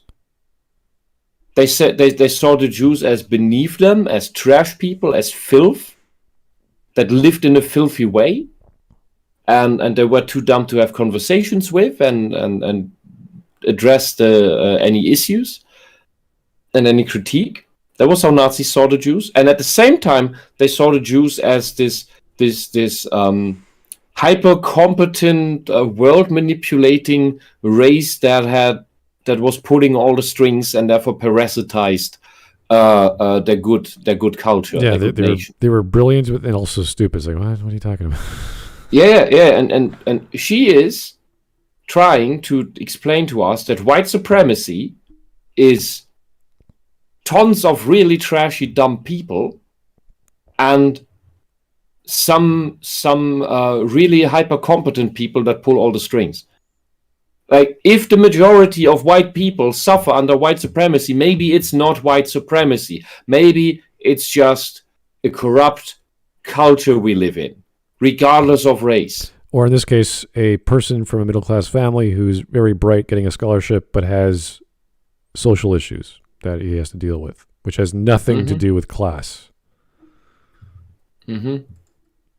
Maybe the story's a bit more nuanced than this white or black sort of lesson she's trying to share. It's like, wait a second, the Gallaghers are bad examples of whiteness, but this guy's not, but he kind of is. Like, what are you talking about? Let's see what she's going to tell us about the Ozarks. Okay. Oh, no. Some filmmakers have long been showcasing the Gumo from 1997. Thanks, it's great. humanity of poor white characters. I thought he was talking about today. Yeah, here's 2013. Spring Breakers. So 25 years ago. Yeah. It's a quarter century. Well, look at this American family carrying a bunch of weapons. That's awesome. Okay. Most of the idiot children that are gobbling this shit up weren't even born then. I think they're They fishing. weren't even the bread that dad made the sperm out of they came from. I think he's... That dude's They fishing weren't with even pistols. the wheat that was turned into the flour that was turned into the bread that the dad made the sperm from. All right. That's just fact. And Spring Breaker actor and kids screenwriter Harmony Korine was filming 1997's Gummo in poor neighborhoods of Nashville. His crew demanded hazmat suits as a condition for being in these locations. So he and the film cinematographer All right, that's fine. wore Speedos and flip-flops just to piss the crew off. British director Andrea Arnold masterfully makes viewers feel for the struggling working-class female characters at the center of Fish Tank, American Honey, and her Oscar-winning short Wasp, and Jennifer In 2003 and 2010. That's great. Lawrence's breakout Today. film, 2010's Winter's Bone, directed by Deborah Granick, portrays the oldest child of a broken Missouri family showing dignity, intelligence, and resilience in desperate conditions. I'll find him. Girl, I've been looking. I said I'll find him. On TV, from 1988 on, the sitcom Roseanne was the rare show that treated self-described white trash characters as decent, relatable, and witty. We got two, count 'em two, daughters in college. Yeah, we're going to have a lot of explaining to do at the next white trash luncheon. In the 2000s, shows like Oh, they used the word. Oh, I must put this in this clip. Okay. Yep, that's the only reason why. 2006 to 2011. That's today. Okay. I'm telling you, socialists do not understand, or at least care about, linear time. Yeah, when we say I have a modern example, I would like it within the same year. That would be nice. We're in October right now. Yeah, We've got plenty of months to work with. Apart from the last segment, where from this era. 1988. Okay. Like, Friends was a 90s thing. This is crazy. Modern era, guys. The 80s. Okay. Friday 40 Night Lights years. conveyed that characters like Tyra and Tim Riggins may not have a lot of options in their Texas small town, but still have a lot of value and dignity as people. Breaking Bad, starting in 2008, is about a working-class white man, Walt's resentment over his disappointing lot in life, while his partner But he is not white trash. Jesse, maybe. Jesse and some of Jesse's pals display certain stereotypically white trash characteristics, but are portrayed Like being a drug addict? What exactly? Okay. Yeah, what Yeah, so if that fits the definition, maybe. then do we call the suburban black drug addict black trash? Yeah, we'd have to.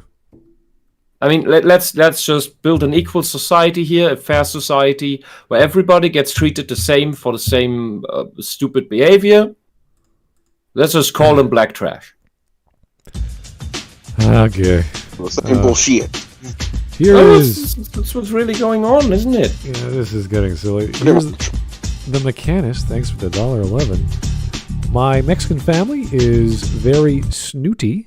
The poorest members of the family still have an elitist pride that makes them not deal with people they see as lesser. Some are okay with abandoning those who married into the family. elitism isn't just a white thing. Oh yeah, no, there's plenty of proud poor people out there. Doesn't matter where you come from. People are proud of just about anything. So, where they come from, the shoes they wear, how they walk, how they talk, you name it, they're gonna show them off. Because that kind of culture was present in certain parts of Europe too, just 100 years ago. No difference. Yeah, so it's a rather classic human behavior. Yeah, I don't like this whole class distinction as a form of supremacy, especially based on race. I'm a bit confused how that works, even to explain. She sort of had some argument with Gone with the Wind, but it just lost the plot. We start talking about other shows that don't make a lot of sense. It's still stupid. It is a really weird thing to talk about, yeah. I want to hear her make arguments of how was it Gone? No, that was Gone with the Wind. I forgot the name. What? When the Wind Blows. How When the Wind Blows is white supremacy. Oh God. Anyway. An endearing light. From 2015, Schitt's Creek showed how much a once rich family can learn about being fulfilled human beings from the poor white town they initially consider far beneath them. A part of me feels like... You know what the joke here is? Shit is German for shit. What? Yeah, when you write it like that. SCHITT. I know. We don't just say scheiße, we also say shit. This is a Canadian invention, so yeah, I'm familiar with it. I haven't watched it, but I'm familiar with it. Of course. Yeah, we have a lot of weird shows in Canada, but some of them get good. That's one of them. I'm glad that we lost the money. The 2016 election... Oh my God! How did we not see this coming? I am not surprised in the least. Didn't someone in chat say there was a Trump reference? Someone must have said something in chat. What the? Oh, it was Glib. Glib. Thanks, Glib. Oh, he's gone now. But yeah. Oh dear, dude, this isn't real. Anyway, they will milk Trump for the next 10 to 20 years, just like they're milking Gamergate. This is amazing. Trump will be dead, and they will still be showing all these clips and stuff, and nobody will even remember who he was, but they will keep showing clips with him. Yeah, because Orange Man bad. Because that's all that matters to these morons. Yeah. I guess the Hitler images don't cut it anymore. Yeah, they will never admit that he did something good here and there. Like all presidents have a mixed bag when they leave. So no, it's all bad. Evil man. He did everything wrong. Yada yada yada. The irony is that he had just a wee bit more common sense than most presidents. Ironically enough. I want to know how Trump is white trash or whatever. Supremacist. Isn't it obvious? No, he's the elite white supremacist. Oh yeah, okay. Although parts of his family are Jewish. Oh, okay. Trump was a wake-up call for the white liberal elites who'd been dismissive of the power of white, rural, working-class people to shape the country's future. And this. So wait a second. Wait. She says working class and white trash is the same to her. So she's saying all the white working class people of America voted for Trump. And it's all trash. They're all trash people. And that means all the non-white working class people or whoever, elitist, whatever, didn't feel like voting that year because they were sure that their girl was going to win. Which is, if I remember correctly, for Trump, even the black vote went up. Above from Obama, and the Latino vote. Yeah, everything went up. Like, and he's supposed to be this racist, horrible man, but more black people voted for him than for Obama. Explain that to me. We're almost 4 minutes done, or to be finished. I hope there's gonna be. Yeah. Don't I do some end skit bullshit? They just might. crap? Yeah, the last time they did, they had that stupid watch together bullshit. Or sorry, the Skype call thing. I don't know what that was. We just skipped it, but yeah, hopefully. Yeah. Where we then saw that they're really old women. Yeah. Well, for making this kind of stuff, at least. Seeming catalyst for a new wave of more three-dimensional, humanized white trash representation. What? There's now a new version of white trash. Oh, God. Of humanized, three-dimensional white trash. Now we're getting to the Ozarks. As opposed to the previous 100 years of white trash movies, they were because her family has two smart people in it. That's her and her brother. They're both geniuses in their own right. Rest of the family is normal, and her father is a psychopath who just keeps messing shit up, gets out of jail, instantly does crime again. He can't help it. It's just what he does, and he wants her to do the same because that's the family tradition. And it's not even organized crime, it's just doing petty crap. All right. So that her father, yeah, you could call him absolute trash. But that's probably regardless of what race he is. Okay. Yeah. On screen. In 2017, I, Tonya, The Florida Project, and 3 Billboards Outside Ebbing, Missouri all put quote-unquote white trash characters at the center of their stories, but with a shift in the typical narrative to display more nuanced, complicated illustrations of working-class white people in America. You know, I never apologize for growing up poor or being a redneck. This really pisses me off that she equates working class with trash and dumb. Working class is trash that is dumb. She thinks white people, and these two women who make this, who run this channel, they're upper class. If you look at them, at least upper middle class. This channel probably makes a ton of money for them because they're definitely not making the editing themselves. I wouldn't believe that. And this is I think showing what socialists, or at least the useful idiots of socialists as well, truly think about the working class. And George Orwell already showed this, pointed this out, not just in his other books, but already in Road to Whig and Peer. That socialists think of the working class as idiotic scum that needs to be told what to do because they think the working class is too dumb to understand what good socialism is and what they want of them. And that it will make all things better. They think working class people are idiots and trash, scum, and just horrible waste. This is how they truly see you, the majority of the population. Okay. What I am for being the first U.S. woman to land a triple axel. Sean Baker's The Florida Project uses the honesty that comes from a child's point of view to present an authentic depiction of poor characters that overflows with humanity and heart. Oh, and no one uses the elevator because it smells like pee? The man who lives in here gets arrested a lot.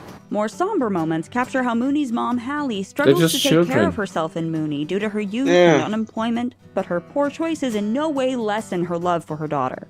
Also starting in 2017, Ozark has gone further than the earlier show it's often compared to, Breaking Bad, in exploring the tragic events of generational poverty and doing justice to the complex feelings and personalities of its poor white characters. And 2021's Panic celebrates a poor young white woman who summons incredible inner strength. Finally, today. Because she's been written off by the world. You're nothing, everyone told her. John Waters once... That was it. She just summarized the show. It has nothing to do with the topic. Also, I think we've seen like Willem Dafoe on at least three different occasions. I'm just like, what the hell? Yeah, he's in there. He's doing something. He's doing a fuck ton of things. Yeah. If all these white people are poor and trash and dumb, how is it possible to have a white supremacy? How? the working class is the majority of any country. Well, she just summarized 3 shows Necessarily. and just skipped and just went to the next one. And you're like, where's the white supremacy message, power struggle? Where is it? I don't know. Yeah.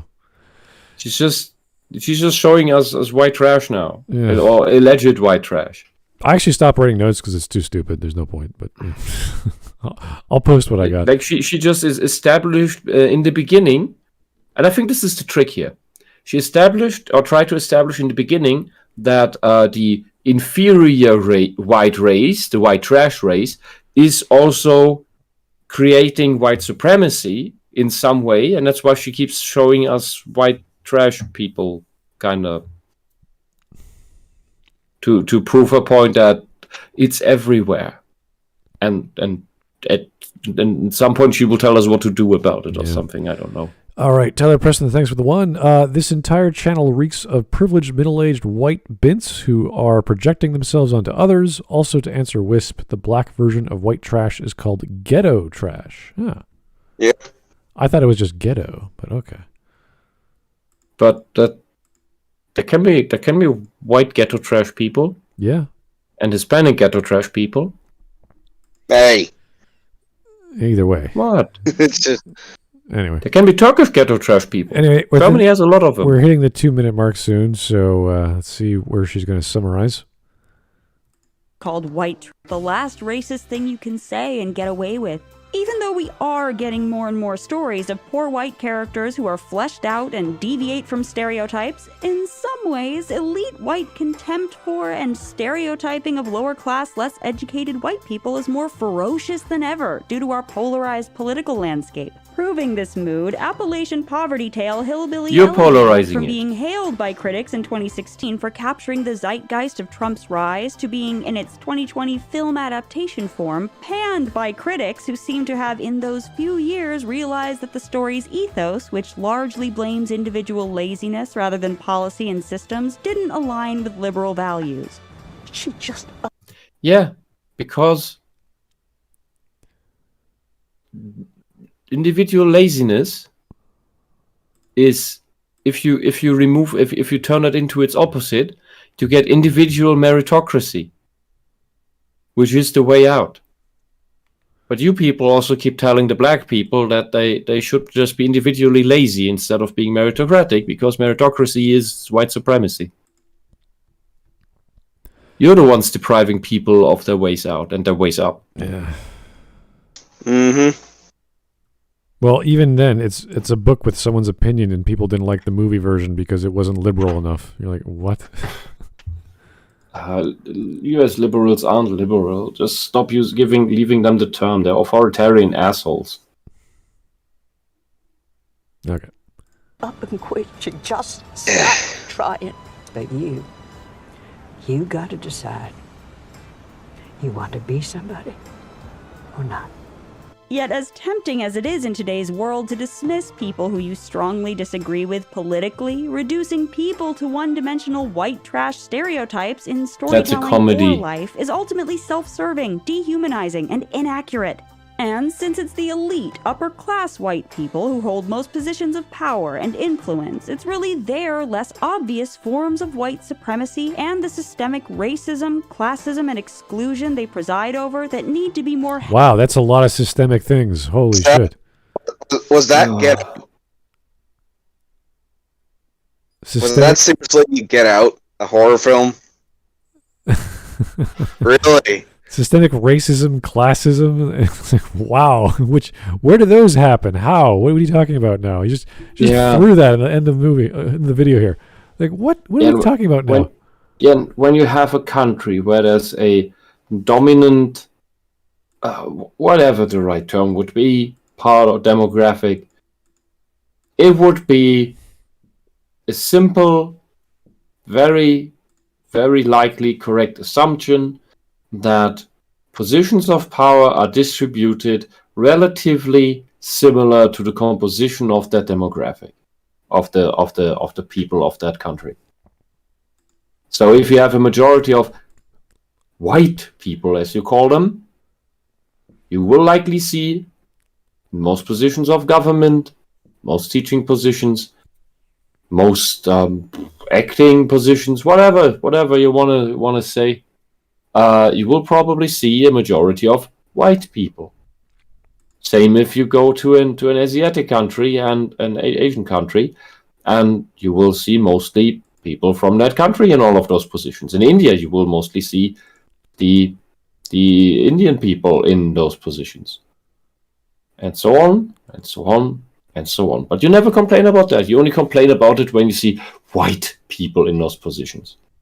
Yeah, there's an entire bureaucracy of some kind that organizes everyone to be white and elitist and part of some group. Like, what? No, it's just people going about their business.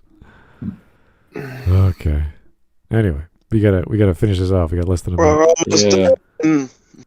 Heavily scrutinized as we continue to depict whiteness in film and television. Representations of disadvantaged white people must stop serving the narrative of a supreme high-status whiteness, and instead...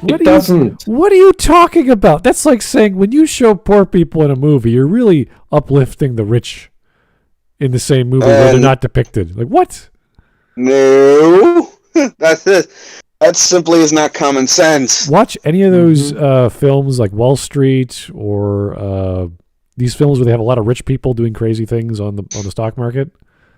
Are they hurting the poor people or making them look bad? No, they're making themselves look bad.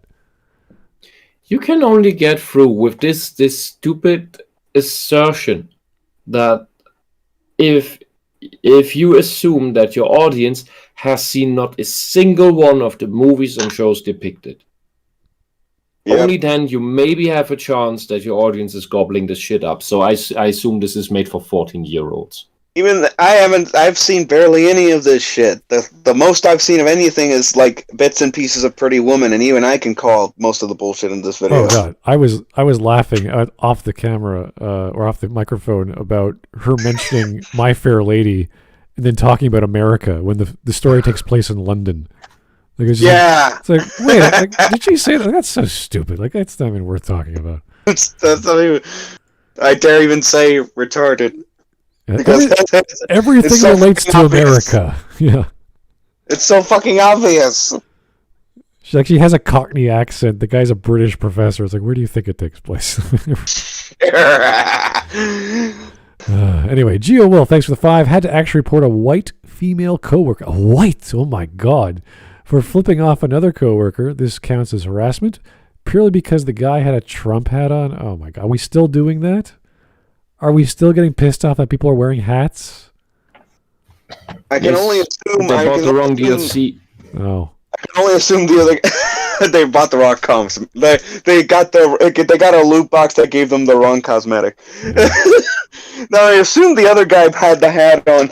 I assume as a joke for the irony, and she took it too far. Well, I can only assume. You can't have any political message on your clothing, guys. That just means you're bad and you have to be reported. It's kind the of only way you catch me doing that is if I'm legitimately joking. Yeah, I know. Because I don't take that shit seriously. There are laws at least in Toronto for having political signs. Like, you can't take them down, and you have to take them down after the election. Like, there's a law for that, so there's no vandalism. There's nothing like that. So if you do see someone you don't like or whatever, you can't just rip that off someone's lawn. Like, there are laws against that.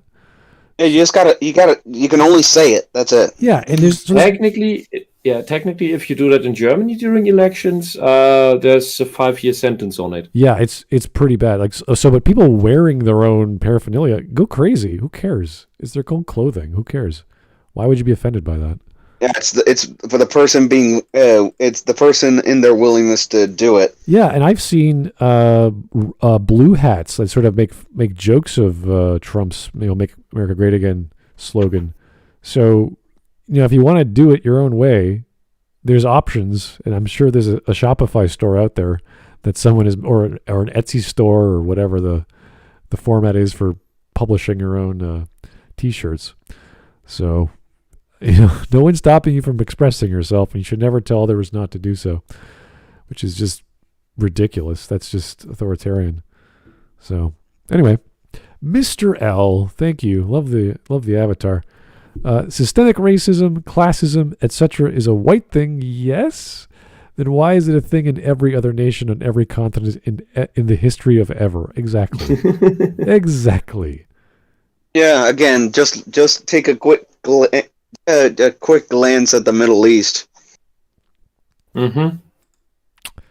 Especially China. All right, we got only we got 40 seconds left. All right, let's go. Yeah, China is extremely racist against every other Asian, including the other Chinese in China that are not Han Chinese. Yeah, especially the Tibetans. Yeah, they're not. Yeah, they're literally racist against their own. Yeah. What was the game that came out? The game that came out like last month that got review bombed because something was. There was some sort of store symbol that has a Tibetan logo or a Tibetan flag. I don't know. I thought they were bombing something because it had VTuber HoloLive voice actresses for the characters. The game? I don't know. I didn't even know what the game is, but they really review bombed a game for a fucking texture. It was a flag. It was a really obscure flag. Someone can Google that for me right now. Just a Tibetan flag review bomb.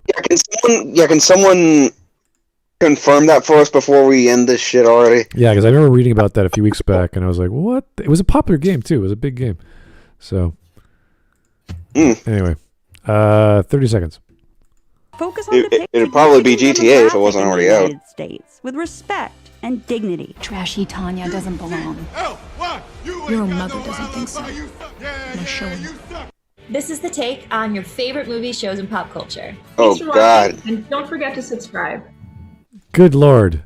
She looks like beyond upper middle class. Yeah, like she had some work done on her face there. Just maybe. She is these two women are the bourgeoisie that socialists complain about so much. Yeah, you're right. If ever the revolution comes, they will have their property taken away. You're right. They are 40-year-old hags. All right, it was. Thank you so much, Tyler Preston. It was Life is Strange: True Colors. You're right. Yes. Life is Strange. Of course, it's Life is Strange. Why? There's nothing to controversy. It's synonymous with controversy at this point. Yeah. It couldn't even please the Chinese. First it was the bitch in the first game that found a way to get herself shot in every fucking timeline. Now it's this. I'm still not gonna forget that, by the way. So, no matter what timeline, it's a fixed point in the multiverse. She will always get shot somehow. All right, here is Stream Memes. Hello, it is the base department. Thank you, Bears. Or sorry, that's.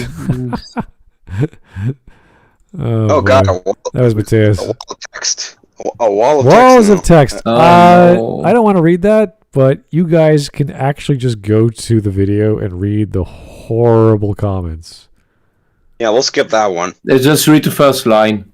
What I love about the take is their ability to fully devote themselves to storytelling and unbiased, meaningful analysis. Right. What I like about the take is it's practically the anti-Watch Mojo. Oh, God. I don't even know if you could properly measure Watch Mojo and find its opposite. It is not the take. I don't know. At least it's close. Watch Mojo is a series of top 10 lists and random shit about media. And the take is just intersectional feminism about everything. Yeah, but at least Watch Mojo doesn't have takes this bad. No. They are stupid at times, though. Kid, Dad, what is white trash? Dad, this is it. Take out the garbage. That's what this is. Being black is cool. Yeah. Yeah. Racism is absurd. Everyone tastes the same to me. I bet Hannibal Lecter would find nuances. See, Hannibal Lecter is progressive, legit. No, Anakin will not be trained. He's white trash. Technically true. Yeah, it's not Well, at the end of the day, can't be the real reason is because he was too young. But yeah, can't disagree with that. If the elites are the villains, is it still an interrogation of white elitism? What is that again? An interrogation. Where's this screenshot from? What is this? Is the Dukes of Hazzard. This is Dukes of Hazzard. How could you not this know? is Dukes of. I was born in the 90s. How am I supposed to know? There's their car that does all those stunts. It's awesome. I love watching that show. Yeah, and they couldn't open the doors. I know. I had to slide in. I only knew about the Dukes of Hazzard by name. I never actually seen anything. Oh, I had their little Hot Wheels car. I'd throw into everything, just launch it. I might have a Hot Wheels car somewhere. I don't know. Yeah. My dad's a Hot Wheels collector. Yeah, they didn't like the flag. That was too racist. You know. It's Oh sure. Yeah. Right. White trash, white elite. Yeah. You know what? That kind of makes sense with that movie. Okay. No. And the real white elite here, that was these two women that told us all this nonsense. Yeah. Oh really? You don't say. Here's no look. You are white trash. No. You come from a white trash family. And here's the thing from True Colors. Yeah. There it is. The Tibet. Is it the Tibetan flag or just the word Tibet? It's also the flag. Yeah. It's both, I think. And that's why China didn't like it. Oh wow. You know what? If it's a little thing called updates. Yeah. And patching. If Quebec separated from Canada, I'd be like, yeah, great. Like, okay, moving on. China, you just invade countries. That doesn't mean that means you illegitimately took them. Like a certain European country that fucked up Poland.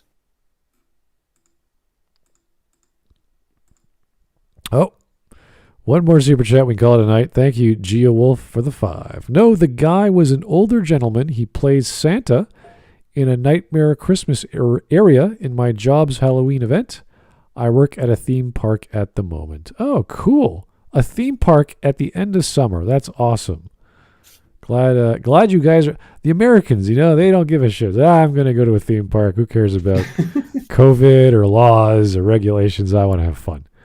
So... Good for you, sir. All right. Good. See, these stories at the end just make me feel better. That's what I want to hear. Mm-hmm. Americans doing American stuff, like walking and going to a theme park. Yeah, that's freedom and random eagle noises and making bourbon and Tennessee whiskey. That's always good too. There's no eagle noises with that though. It's just very slow process. Okay. Anyway, thank you. Very, very calm eagles. Yeah, very, very chilled. They're so drunk, they're not moving. They're alive. They're just not moving. Anyway, that was 2 hours.